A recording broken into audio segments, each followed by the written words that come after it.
বলতেছে ওই ব্যক্তিকে ইফতার করার কারণে আল্লাহ তাআলা স্বপ্নের যুগে তার পয়গম্বর মুহাম্মদ সাল্লাল্লাহু আলাইহি ওয়াসাল্লাম এসে কালেমা পড়ে মুসলমান বানাইয়া জান্নাতের মালিক বানাইছে। সুবহানাল্লাহ। এটা যদি রোজা রাখে আর ওই ব্যক্তিকে যদি কোনো ব্যক্তি ইফতার করায় মান কানা লাহু মাগফিরাতান লিযুনুবি আল্লাহ তাআলা ওই ব্যক্তির পূর্ববর্তী সমস্ত গুনাহকে মাফ করিয়া দেন।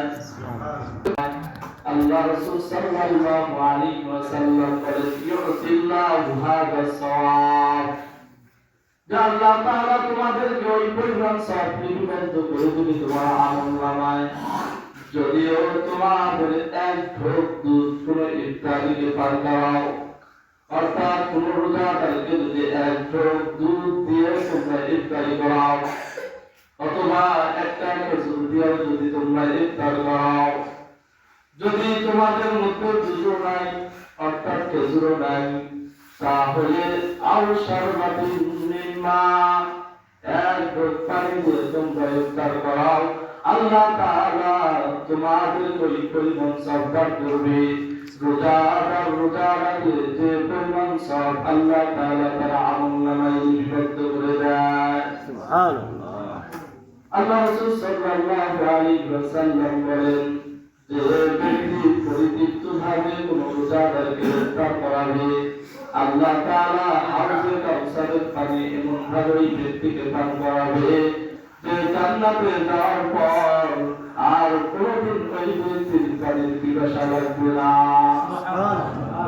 তো স্ত্রীর সঙ্গে পরামর্শ করতেছে যে আমরা হয়তো এক ঢোক পানি দিয়ে ইফতার করতে পারবো, কোনো সমস্যা নেই, কিন্তু আমাদের সন্তানরা ছোট ছোট বাচ্চারা উঠে আছে, মানুষ যখন মাগরিবের আযান দিবে বিভিন্ন প্রকারের আইটেম নিয়ে বসবে ইফতারের, আমরা এমন সবাই সন্তানকে কি দিয়ে বুঝ দেব?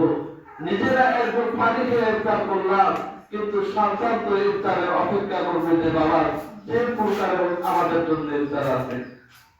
এই কারণে স্ত্রীর সঙ্গে পরামর্শ করলেন, করার পর বাড়ির পাশে একজন খুব ধনী মুসলমান এর বাড়িতে গেলেন, যাওয়ার পর বলতেছে ও মুসলমান ভাই, আপনি যদি কিছু টাকা দেন আমার খুব অভাব, অর্থাৎ আমার কাছে এমন পর্যাপ্ত পরিমাণ টাকা নেই যে আমি কিছু ইফতার ক্রয় করে আমার সন্তানাদি স্ত্রীকে খাওয়াবো, আপনি যদি কিছু টাকা দিবেন আপনার জন্য দোয়া করতাম, আর এই টাকা 3-4 দিনের মধ্যে আবার আপনার আমানত আপনাকে ফিরাইয়া দিতাম।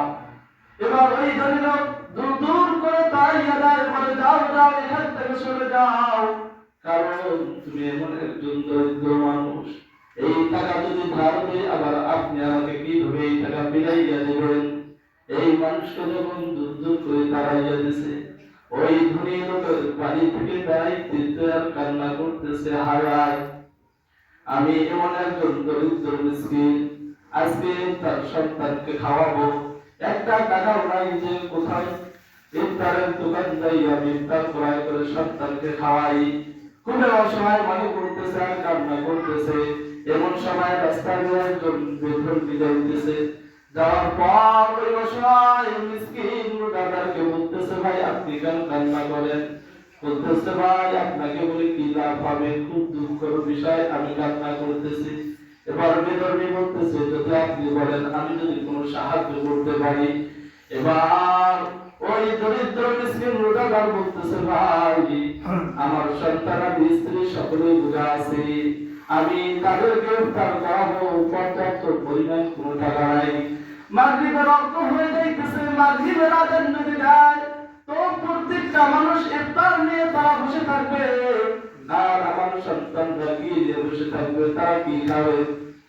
খুবই দুশ্চিন্তে হইয়া আমি আমার বাড়ির পাশে ধরে লোকের বাড়িতে গেলাম। যাওয়ার পর সে তাকে আমি এই বিষয়ে অবগত করলাম।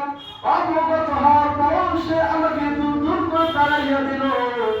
এখন আমি বাড়ির পথে যাইতেছি, এই টাকা নাই পয়সা নাই, সন্তানরা আমার দিনের চাইয়া আছে, আমি বাড়ি যাওয়ার পর তাদেরকে কি খাদ্য দেবো সবাই চিন্তিত হয়ে আছে।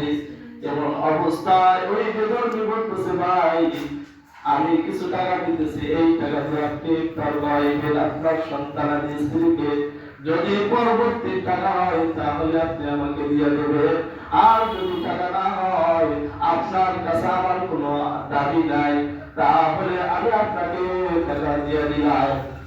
এবার ওই রোজাদার তাড়াতাড়ি কিছু ইফতার কুড়াই করে বাড়িতে ধরে মারলেন। ইফতার পূর্ব মুহূর্তে দোয়া কবুলের সময়, এমন সময় দোয়া করলেন আল্লাহ ওই বিধর্মীকে হিদায়াত দান করেন, তার জন্য জান্নাত নসিব করেন। ইফতার করা শেষ, তারাবির নামাজ পড়ে সবাই ঘুমন্ত অবস্থায় ঘুমিয়ে গেছে। এমন সময় ওই ধনী মুসলমান স্বপ্নে দেখতেছে যে হাসরের ময়দান কায়েম হয়েছে, সূর্যের তাপে জমিনটা তামা হয়ে গেছে, সমস্ত মানুষ অলঙ্গ, কেউ কারো দিকে তাকায় না, নাফসি নাফসি বলে সবাই চিৎকার করতেছে যে এই জাহান্নামের আগুন থেকে কিভাবে নিজেকে বাঁচানো যায়, সবাই চিন্তা ফিকির করতেছে। এমন সময় কিছু সংখ্যক লোক একটা জান্নাতের পাশে একটা অনেক সুন্দর বিল্ডিং, এই বিল্ডিং এর মধ্যে সবাই দৌড় মারতেছে। এবার ওই ধনী ব্যক্তি মুসলমান সেও দৌড় মারলো, মারার পর ওই বিল্ডিং এর দারোয়ান করতেছে এখানে আপনার কোনো জায়গা নাই। ওই ধনী মুসলমান বলতেছে সবাই তো এই বিল্ডিং এর মধ্যে প্রবেশ করতেছে, আমার কেন জায়গা হবে না? সে ফেরেশতা অর্থাৎ দারোয়ান বলতেছে তাকাইয়া দেখেন বিল্ডিং এর উপরে লিপিবদ্ধ আছে এটা দুনিয়াতে যারা অসহায় মিসকিনকে ইফতারি করাইছে, সহযোগিতা করছে, আল্লাহ তাআলা হাসরের ময়দানে কঠিন অবস্থায় তাদের জন্য এই বিল্ডিং নিযুক্ত করেছে। যখন এই ব্যক্তি স্বপ্ন দেখলো, ঘুম ভাঙিয়েছে, দেখার পর সুবে সাহায্য পেয়েছে, ওই দরিদ্র অসহায় মিসকিনের বাড়িতে দৌড় মারছে, মারার পর বলতেছে ভাই আপনাকে আজকে ইফতার করার জন্য কত লক্ষ টাকা লাগবে?